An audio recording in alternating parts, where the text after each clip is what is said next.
BFM Business présente les experts de l'IMO. Marie-Cœur de Roy. Et il est 10h03 sur BFM Business, l'heure des experts de l'IMO. Votre rendez-vous quotidien, une demi-heure pour parler de notre immobilier, de vos logements. Au programme aujourd'hui, comme vous en avez l'habitude, d'abord le pro de l'IMO, ce rendez-vous en visio avec un professionnel de ce secteur de l'immobilier ou du logement. D'ailleurs, vous savez, on a une adresse mail. Si vous avez un coup de cœur, un coup de gueule, un témoignage terrain à nous apporter, les experts de l'IMO@bfmbusiness.fr. Aujourd'hui, on verra que rénover, ça peut aussi permettre de rentabiliser son patrimoine, parfois en le redécoupant. Ensuite, retour en plateau pour le débat du jour. Et aujourd'hui, vaste sujet, cette corrélation entre l'emploi et nos logements, et le logement et la construction. Où faut-il aller acheter, où faut-il investir? On répondra à toutes vos questions. Mais tout de suite, c'est donc l'heure du pro de l'IMO. Les experts de l'IMO, le pro de l'IMO. Et on est en ligne avec Bertrand Badarou, responsable Illico Travaux Saint-Étienne. Bonjour Bertrand. Bonjour Marie. C'est avec vous qu'on va rénover et redécouper. Dites-moi tout. Oui, en fait, je suis régulièrement amené à réaliser des rénovations de micro-immeubles que des investisseurs ont acquis sur la région stéphanoise. Donc, c'est des petits immeubles qui font 3-4 logements. Et puis, on refait souvent des découpages pour passer de 5 à 6 logements. Et le but, c'est de définir avec le client un estimatif de travaux global par rapport à un cahier des charges, en respectant bien évidemment les aspects réglementaires et puis énergétiques pour pouvoir faire de ces logements de la location.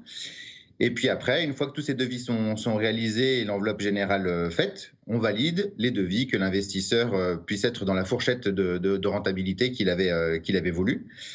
Et ensuite, mon travail est aussi de pouvoir planifier et de faire tout ce qui est suivi de chantier de tous les corps de métier pour faire en sorte que les travaux se réalisent de la manière la plus rapide possible pour pouvoir proposer ces logements à la location au plus vite. Mais Bertrand, moi j'ai une question à vous poser. C'est à cette occasion, au moment où je me dis tiens, je vais faire les travaux de cet immeuble, que je réfléchis justement à découper et pour mettre à la location et avoir une rentabilité intéressante, ou ça me vient d'abord et après je fais appel à vos services? C'est comment le cheminement de ces propriétaires? Ça dépend en fait, il y en a qui ont déjà eu des parcours avec différents investissements qu'ils ont fait dans différentes villes, donc ils sont déjà un petit peu informés sur les manières d'avoir une rentabilité la plus optimale. Mais c'est vrai que sur la région, on échange beaucoup parce que c'est un secteur où l'immobilier est un petit peu spécifique, le prix de l'immobilier est plutôt abordable, donc ça permet de pouvoir échanger avec le client sur ses objectifs et de pouvoir décider ensemble de ce qui est le plus intéressant pour lui. Voilà. La rentabilité, juste d'un mot Bertrand? Sur la région stéphanoise, on est en moyenne sur 7%. Ah oui, mais on le rappelle quand même, hein, grosse rentabilité quand même, il n'y a pas de petits risques. Ah bah non, c'est sûr qu'il faut quand même mettre un petit peu des billes, mais c'est vrai que l'investissement sur la région stéphanoise est très avantageux du fait d'un coût, un prix de l'immobilier qui est quand même assez faible. Voilà. Super, merci Bertrand. Bertrand Badarou, responsable Illico Travaux Saint-Étienne. Alors Saint-Étienne-Est, je précise, si comme Bertrand vous avez des témoignages à nous apporter, je vous le rappelle, un coup de cœur ou coup de gueule, vous n'hésitez surtout pas à nous écrire, les experts de l'IMO @bfmbusiness.fr. Et tout de suite, c'est l'heure du débat. Les experts de l'IMO, le débat. Et à mes côtés aujourd'hui, Pierre-Emmanuel Jus, directeur délégué de Maslow. Bonjour Pierre-Emmanuel. Bonjour Marie. Et à ma droite, Marc Gedoud. Attendez, ça fait super longtemps qu'on ne s'est pas vu, Marc. Pas mal de temps. Pierre Étoile, directeur général de Pierre Étoile. Mais je suis très bien entourée. Pourquoi? Parce qu'on a quand même un sujet un peu massif à aborder. On en a beaucoup parlé. Je me rappelle que c'était presque le MEDEF qui s'était fait le relais de tous les professionnels de ce secteur de l'immobilier et du logement. Des mois, voire des années, qui disaient attention, il y a une crise, attention, il y a une crise. Puis il a fallu que le MEDEF interpelle en disant nous, par exemple, on n'arrive pas à recruter parce qu'on ne construit pas assez. Cette corrélation entre l'emploi et le logement, elle est devenue une réalité. Pourtant, on dit tout le temps les 3 règles en immobilier, hein, l'emplacement. Et si on en ajoutait une 4e, qui est justement le dynamisme de l'emploi? Pierre-Emmanuel, vous êtes penché un tout petit peu sur ce sujet, mais j'ai envie de dire un tout petit peu, mais même beaucoup sur ce sujet depuis un petit moment quand même. Oui, en fait, nous, on est là chez Maslow pour accompagner les investisseurs plutôt. Et donc, on a toujours un peu les mêmes critères qui sont des critères objectifs pour réussir son investissement locatif. C'est d'investir dans des bassins de population qui sont en croissance, Voilà, l'objectif d'un investisseur, c'est de bien louer, puis de bien revendre également son bien. On va regarder s'il y a bien une tension locative, c'est aussi un élément essentiel. Parce que là, on parlait de Saint-Etienne juste avant de démarrer notre débat. Je ne veux pas du tout être désagréable à l'égard de tous les Stéphanois, mais il y a quand même un vrai sujet. Si les prix de l'immobilier sont faibles, c'est aussi qu'on a beaucoup plus de propriétaires. Et donc, warning quand même sur cette tension locative, non ? Oui, alors moi je suis lyonnais, vous le savez, donc Saint-Etienne c'est un marché aussi qu'on maîtrise et qu'on connaît. En fait, il y a une vacance locative qui est un petit peu importante à Saint-Etienne, donc il faut vraiment faire des bons choix sur son investissement locatif, c'est-à-dire qu'il faut qu'il soit le plus beau de la place parce qu'il y a beaucoup d'offres. Donc la tension locative, évidemment, on en a parlé un petit peu avant, la réglementation, c'est-à-dire lorsque j'investis dans l'immobilier, faire attention à pas investir dans son bien peut-être dans la durée, parce qu'en fonction de mes DPE, aujourd'hui, on sait que l'échéance, elle se rapproche. DPE, diagnostic de performance énergétique. Je suis un lexique en bio. Pardon. Non, pas de problème. Donc, effectivement, attention à la réglementation pour la durée de son investissement. Et puis, finalement, c'est après trouver un locataire solvable. Donc, qui dit un locataire solvable, c'est bien pour la location, c'est bien pour la revente. Donc, généralement, on va analyser le taux de chômage d'une ville ou d'un bassin d'emploi. On va analyser le revenu moyen des gens. Donc là, on est allé un petit peu plus loin. Effectivement, tous les ans, les patrons sont interrogés sur leurs besoins de manœuvre, en saisonnier et en non saisonnier. Donc nous, on a regardé plutôt le non saisonnier. Ça donne des perspectives plus durables, du coup. Oui, puis c'est plus, c'est plus précis. C'est-à-dire, c'est les patrons qui disent, moi aujourd'hui, là, maintenant, tout de suite, j'ai besoin de combien d'emplois et j'ai besoin de telle typologie d'emploi. Donc c'est intéressant pour sécuriser son investissement, d'avoir de la lisibilité sur à qui on va louer et à qui on va revendre son bien. Et donc de là, vous avez identifié des villes, on va les dévoiler, mais d'abord quand même, je voudrais parler un tout petit peu à Marc, parce que vous êtes promoteur immobilier, Marc. Oui, ça fait. Quand vous, alors je sais que c'est un peu la guerre et la jungle quand on cherche du foncier pour construire, mais j'imagine qu'avant même que vous lanciez le truc, vous regardez quand même là où vous allez investir et là où il y aura des clients qui vont acheter. Et donc j'imagine que cet élément clé qui est l'emploi, les perspectives d'embauche, c'est quelque chose que vous regardez de près. Le bassin d'emploi, c'est la garantie de louer son logement. C'est la constante de la demande locative. C'est le premier critère. Alors maintenant, les entreprises, nous, les difficultés que l'on a, parce que je travaille en Ile-de-France, je suis le président du pôle habitat FFB Grand Paris, ouais.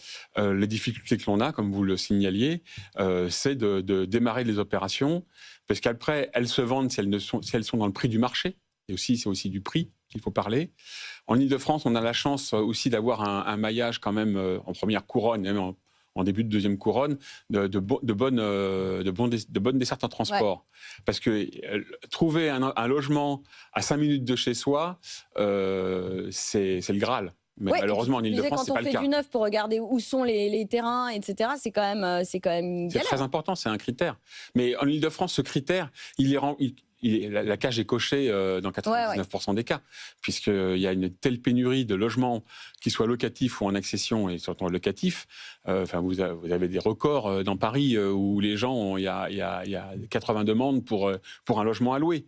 Donc ça, c'est Paris. Et après, mais en seconde couronne, c'est pareil. Vous avez plusieurs demandes pour un logement à louer. Il y a aucune difficulté pour louer du logement neuf. Mais justement, pour vous, en Ile-de-France, ce sujet ne se pose pas, mais il peut se poser ailleurs. On a vu, par exemple, moi je me souviens de la Gigafactory qu'on nous avait annoncée à grande pompe pour Dunkerque, et où les mecs sont arrivés en disant, nous on veut bien recruter plusieurs milliers d'emplois, créer plusieurs milliers d'emplois, mais encore faut-il loger les employés que je vais vouloir recruter. Et c'est quand même hallucinant qu'on ne se pose pas la question de lancer la réindustrialisation de la France sans mobiliser aussi ceux qui construisent l'habitat de demain, c'est-à-dire les promoteurs, pour voir si c'est jouable et s'ils peuvent construire ce qu'il faut derrière. C'est un peu le sujet aujourd'hui. En fait, le logement, c'est de l'aménagement du territoire. Donc, en fait, les grands projets dans le classement, on cite le Nord-Cotentin. C'est Cherbourg, c'est une ville que je connais un peu parce que j'y ai vécu pendant 2 ans. Donc, c'est là qu'on a construit l'EPR, qui a pris un peu de retard, je crois, une petite dizaine d'années. Une bricole. Et je veux dire, par exemple, c'est un territoire qui a une presqu'île. On passe pas par Cherbourg, on n'y passe pas en vacances. On y va en vacances si on souhaite, mais on n'y passe pas. C'est tout un territoire qui est un peu oublié.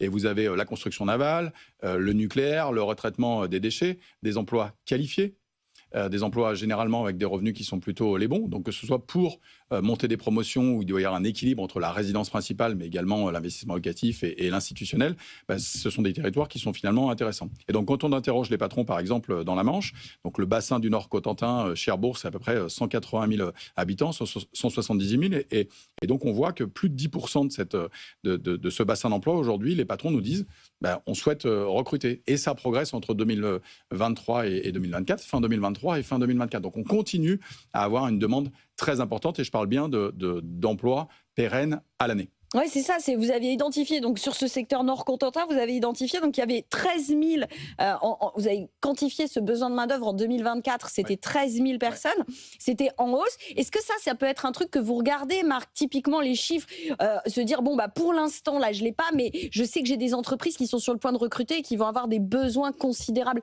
Parce qu'on le voit aujourd'hui, qu'il y a des difficultés de recrutement pour les entreprises. En région, c'est primordial. En Île-de-France, c'est malheureusement pas le cas, parce qu'il y a un tel déficit de logement qui s'est accumulé depuis des décennies, plusieurs décennies, que ce sujet-là, on sait la cage est cochée. Ouais. Par contre, c'est vrai que, d'abord, vous avez raison, la presqu'île du Cotentin, c'est les emplois sur l'industrie de l'armement, c'est les emplois qui sont constants, des emplois très qualifiés. On ne va pas attirer les ingénieurs s'ils ne peuvent pas se loger correctement. C'est une évidence. Je suppose que le MEDEF le dit, les chefs d'entreprise, quelquefois revoient leur stratégie aussi de recrutement et d'implantation en fonction aussi maintenant de savoir si ils vont pouvoir attirer les talents. Mais justement, j'ai une question à vous poser, Marc. Vous dites que vous êtes très présent, effectivement, vous êtes très focus Île-de-France, vous êtes francilien. Est-ce que si vous vous dites qu'il y a des possibilités de business très simplement, en fait, dans des régions où vous n'étiez pas auparavant, mais parce qu'il y a des besoins de recrutement massif, est-ce que c'est des endroits où vous pourriez aller investir ? Tout à fait. Et aller rechercher du foncier. Juste, vous me disiez, il y a des endroits où on est en telle pénurie de logement qu'effectivement, le sujet, c'est pas de savoir si on sait qu'il va y avoir de l'emploi. Le sujet, ça va être le prix. C'est un vrai sujet aujourd'hui. Un vrai sujet. Mais comment vous faites ? Parce que franchement, en Île-de-France, c'est la grosse difficulté d'investir dans du logement neuf actuellement. Si on n'a pas un nouveau dispositif pérenne avec le statut des bailleurs privés et aussi le logement locatif intermédiaire avec les avantages ouverts aux institutionnels, ouverts aux particuliers, on aura des difficultés à trouver des rendements locatifs qui soient attractifs. Et d'autant que les prix d'achat, vous avez regardé là quand on a préparé l'émission l'évolution des prix de l'immobilier et l'évolution des salaires ces dernières années. En Île-de-France, c'est colossal. C'est déprimant. C'est déprimant. Mais c'est quoi le problème ? On n'a pas assez augmenté les salaires ? Non, je pense pas, parce qu'en Île-de-France, on a trop spéculé sur l'immobilier, il faut savoir. La baisse des taux était telle que, en fait, le foncier s'est surenchéri de façon colossale. Et nous, on est piégés, en fait, par rapport à l'ancien qui peut adapter son prix en fonction de l'offre et de la demande. Nous, on est complètement piégés parce que la résultante d'un prix d'un logement neuf, c'est 3 composantes. C'est le foncier, le coût de construction et les frais financiers. Et les 3 ont explosé. Les frais financiers, parce que depuis 2022, les taux ont fortement monté et on a multiplié par 3 le poste frais financiers. Les coûts de construction, il y a eu une très forte inflation des coûts de construction. Et aussi, on s'adapte aussi à la nouvelle réglementation RE 2020, RE 2025 et RE 2028. Réglementation environnementale. Ils ont augmenté, avant la mise en place de la RE 2020, ils ont augmenté déjà 10%. Parce qu'on vient de la RE 2020. Bien sûr. Mais là, la marche à RE 2028, c'est encore 10%. Donc on n'arrive pas à absorber, les prix de vente sont trop chers, on vend trop cher, on en a conscience dans le neuf. On voit que c'est un vrai sujet à l'échelle francilienne, mais même à l'échelle de la France entière, ça devient un sujet. Là, les villes que vous citez, les secteurs que vous citez, Pierre-Emmanuel, moi, il y en a plein où je me dis, mais est-ce que vraiment je vais aller, franchement, parce que c'est des petites villes, alors pas Tours, là je regardais Tours, je tombe sur Tours, mais est-ce que c'est vraiment des villes où ça vaut encore le coup d'aller acheter dans le neuf, quand bien même on va avoir des entreprises qui vont recruter des gens. Parce que l'écart de prix, et on parlait de Saint-Étienne, alors je suis désolée si Bertrand nous écoute encore sur sa radio ou à la télé, mais est-ce qu'il n'y a pas des villes où c'est trop dangereux d'aller parce que ça va me coûter trop cher ? Parce que par exemple, typiquement dans le neuf, il y a des coûts incompressibles, que je sois à Saint-Étienne ou à Paris, quoi. Alors, oui, parfaitement d'accord. On va toujours regarder, mon deuxième critère, c'était la tension locative. Donc c'est sûr que l'objectif de réussir son investissement et donc aussi sa sortie, c'est d'être certain d'avoir plus plus de candidats locataires que l'offre. Est-ce que c'est toujours valable d'investir dans le neuf ? Déjà, regardons aussi l'écart entre le prix du neuf et l'ancien. Je partage que l'arbitrage du prix sur l'ancien peut se faire plus facilement, parce que le propriétaire est un particulier qui peut accepter une baisse de prix quand le marché se tend ou quand la solvabilité des ménages se tend. Après, il y a peu de villes aujourd'hui entre le prix de l'ancien sur des passoires énergétiques sur lesquelles je vais devoir faire une rénovation de mon bien énergétiquement, pas de la déco. Voilà, donc on sait que ça va coûter 500, 600, 700, 800 euros du mètre carré. Je tiens à rendre hommage à Maslow, Pierre-Emmanuel, parce qu'effectivement, vous étiez l'un des premiers à nous alerter sur quand on compare l'ancien et le neuf, il faut comparer ce qui est comparable. Et donc, vous aviez pris en compte le prix de la rénovation moyen. Et vous avez pu nous montrer que dans beaucoup de villes de France, au final, acheter du neuf avec une performance exceptionnelle revenait aussi cher, voire moins cher que d'acheter de l'ancien avec énormément de travaux. Et compte tenu de la réglementation de lutte contre les passoires thermiques, quand on veut faire un investissement locatif, il faut vraiment se poser les bonnes questions. Non, mais c'est important de rénover notre parc immobilier ancien. On en a besoin et le virage, il est pris et il ne se retournera pas. Après, moi, je m'adresse chez Maslow à des investisseurs, donc je suis bien obligé de leur dire, aujourd'hui, dans telle ville, s'il y a 300 euros, 400 euros d'écart du mètre carré entre un DPE C ou D et un DPE F ou G ou EFG, je lui dis attention. L'écart n'est pas suffisamment important aujourd'hui pour que tu réussisses ton investissement parce que, attention, 2028, 2034, tu vas être obligé d'investir dans ton logement, non pas pour augmenter ton loyer et augmenter ta rentabilité, simplement pour le louer. Donc, je lui dis, vigilance, attention, si tu vas sur le EFG, fais vraiment un coup sur le prix. Le prix d'achat, ouais. Voilà, mais sur un écart qui est important. Et aujourd'hui, j'ai pas d'exemple ou peu d'exemples de villes sur lesquelles j'ai 700 euros d'écart du mètre carré entre un DPE D, sur lequel je suis tranquille pendant 10 ans, et un DPE EFG. Donc ça, c'est des choses qui sont évidemment à prendre en compte pour réussir son investissement. Donc souvent, le neuf peut nous aider. Après, il y a quand même quelques bonnes nouvelles dans le neuf. C'est l'élargissement du prêt à taux zéro qui va quand même permettre... Ça, pas pour l'investissement locatif, du coup, pour la primo-accession. Oui, mais pour qu'un investisseur locatif puisse investir, il faut que la construction, elle existe. Donc pour que la construction existe, il faut des institutionnels, de l'achat en bloc, du propriétaire occupant et de l'investisseur locatif. Si ça ne marche pas sur ces trois pieds, ça ne fonctionne pas. Donc l'élargissement du prêt à taux zéro va nous permettre d'aller dans des villes, dans des bassins d'emploi qui font aussi plus de 100 000 habitants, bassins, mais sur lesquels les promoteurs vont réussir à construire avec des personnes qui sont solvables pour acheter leur résidence principale et nous, pour leur adresser un investissement locatif pérenne, sécurisé et rentable. Et puis Marc, vous avez aussi ce sujet sur les donations qui a été aussi voté dans le cadre du projet de loi de finances et qui là, pour le coup, peut permettre de faire un investissement locatif puisque si c'est pour louer en termes de résidence principale, ça match. Alors ça s'adresse quand même à une population qui a quelques moyens quand même, hein, on ne va pas se mentir, aisée, mais ça aussi, vous pensez que ça peut aider Ça peut aider, mais on n'a pas encore mesuré en fait le retour dans les bureaux de vente sur ce sujet. Mais c'est sûr que tout est bon à prendre. C'est clair qu'il y a pas mal d'investissements suite aux donations qui vont se faire dans le neuf, mais on n'arrive pas à le quantifier pour l'instant. Oui, ça dépend aussi des revenus, effectivement, des familles. Des revenus. Sur ce qu'on disait là, sur ce sujet des décotes qu'on peut ou pas négocier sur des logements anciens pas performants, est-ce que c'est quelque chose... Allez, est-ce que c'est un argument de vente chez vous en ce moment de dire regardez ce qui se passe du côté des passoires thermiques, si vous voulez investir, vous avez quand même tout intérêt à acheter du neuf, vous êtes au moins tranquille pour 20, 30 ans, je ne sais pas. Oui, c'est vrai, malheureusement, actuellement, les investisseurs particuliers ont un peu déserté les bureaux de vente. Vraiment déserté les bureaux de vente. Les seuls qui viennent, en fait, c'est pour investir, pour loger leurs descendants. Ouais. Ou leur nièce ou leur neveu. Là, actuellement, il y a une désertion très forte des investisseurs. Et du coup, c'est l'argument... Du fait qu'il n'y a plus de dispositifs fiscaux et que ça n'a pas été remplacé par autre chose. Mais là, la baisse des taux... Mais là, dont la ministre est consciente de ça. Notre ministre, Valérie Létard, est très, très consciente de ça. Mais vous-même, vous ne constatez pas, parce qu'on a vu quand même... Alors effectivement, on l'a dit, l'ancien, ça s'autorégule, c'est plus rapide, ce que vous voulez, mais quand même, la baisse des taux qu'on a constatée, je ne parle même pas du prêt à taux zéro, je parle de la baisse des taux au sens large, on a quand même reculé d'un point. Alors on ne sait pas combien de temps ça va durer, compte tenu du contexte géopolitique, mais... À terme, là, on a quand même gagné 1 point sur les taux d'intérêt moyens. Ça n'a pas fait revenir quelques personnes. Si, alors, ça a permis de faire prendre une décision à certaines personnes qui attendaient, qui tournaient dans le bureau de vente depuis 1 an et demi, qui hésitaient. Et le fait aussi que les banques prêtent à nouveau. Voilà, vous en faites l'écho régulièrement. Et là, on le sent vraiment. C'est-à-dire que maintenant, nos dossiers, on s'aperçoit que le temps entre la réservation et l'acte notarié, c'est fortement raccourci parce que les banques maintenant sont beaucoup plus réactives pour prêter. Bon, encore faut-il que vous puissiez mener à bien vos projets. On a vu qu'il y avait quand même pas mal de promoteurs en difficulté. Donc, l'envie de construire, elle est là. La capacité de le faire, un peu moins. Là, typiquement, je voudrais qu'on cite très rapidement, avant qu'on aille sur l'Île-de-France, comme ça, on sera tout le monde d'accord et puis on mettra tout le monde d'accord. Mais enfin, vous aviez dans vos villes, que vous aviez identifié comme avec des tensions locatives très importantes et des besoins de main-d'œuvre considérables. Colmar, Saint-Lô, Tours, Rodez, Angoulême, alors c'est les Sables-d'Olonne, Pau, Saint-Nazaire. J'en ai mis plein comme ça. Mais ça fait partie des villes qui, sur le papier, je ne les regarderai pas forcément, mais là, vous me dites, 1, la tension locative est importante. Ouais. 2, on a des entreprises sur place qui ont envie de recruter. C'est là qu'il faut aller investir. Oui, sauf à Rodez, où la tension locative n'est pas maximum, d'accord. On est plutôt à 4,5 sur 5 selon Logservice, le tensiomètre locatif. Tous les autres sont à 5 sur 5. Voilà.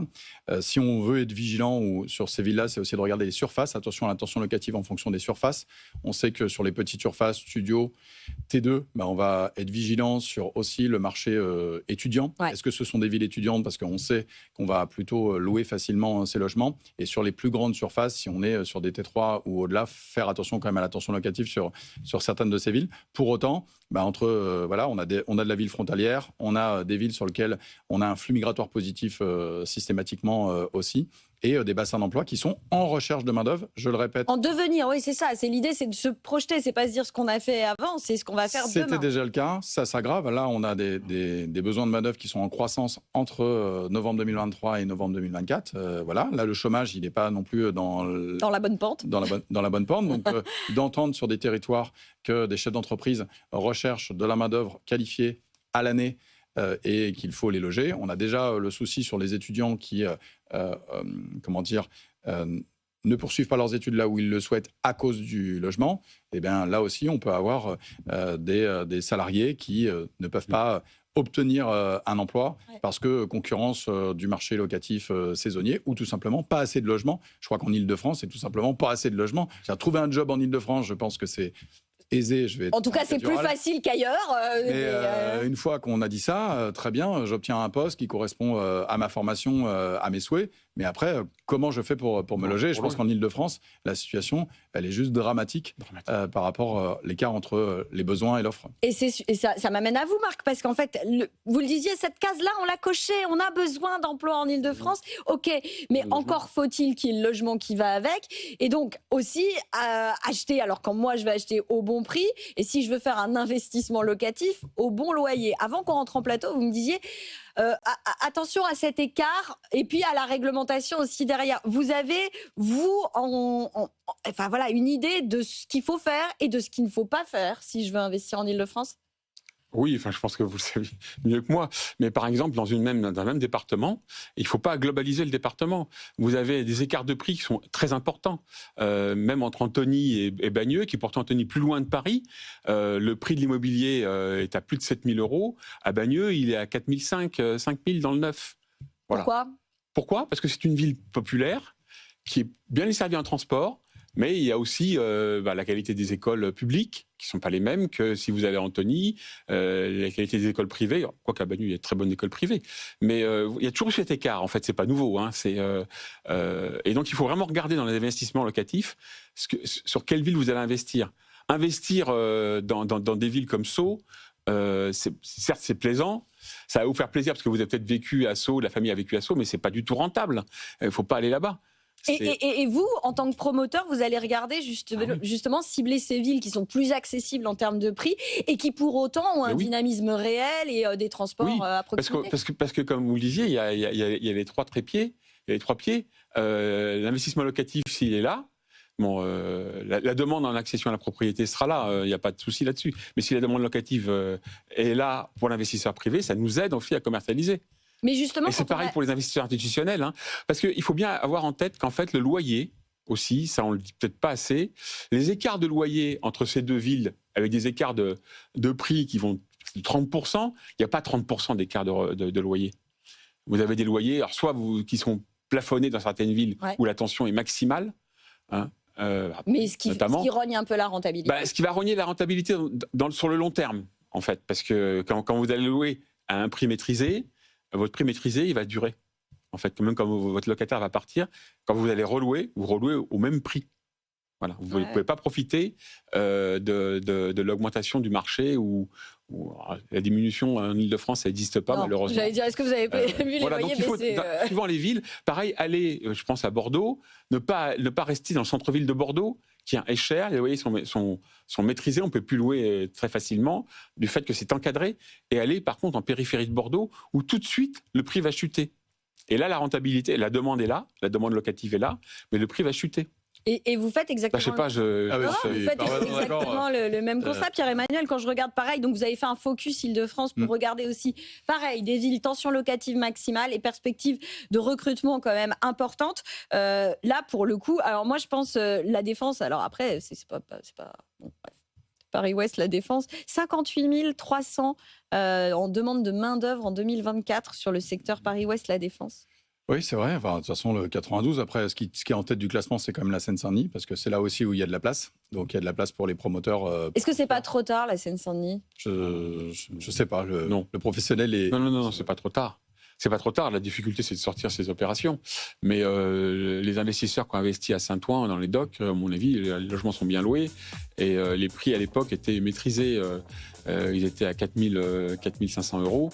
Je pense qu'ils ont un bon rendement locatif. On les cite rapidos parce que là j'ai la petite musique de l'émission qui part, c'est fini. Mais donc on avait donc Saint-Denis évidemment, Villemont, Rosny, Provins, Villepinte, Tremblay, Pontoise, Cergy, Villiers, Étampes, Dourdan, j'en cite quelques-uns. Mais vous allez tout retrouver sur internet et sur le site de Maslow évidemment aussi. Merci Pierre-Emmanuel Jus pour Maslow et merci aussi à Marc Gédou pour Pierre Étoile. Merci à tous les deux. Je suis désolée, on reparlera de ce sujet emploi, logement. J'ai pas vu le temps passer. Il est 10h28 et tout de suite vous retrouvez Lorraine Goumeau pour Tout pour investir. Les experts de l'IMO sur BFM Business.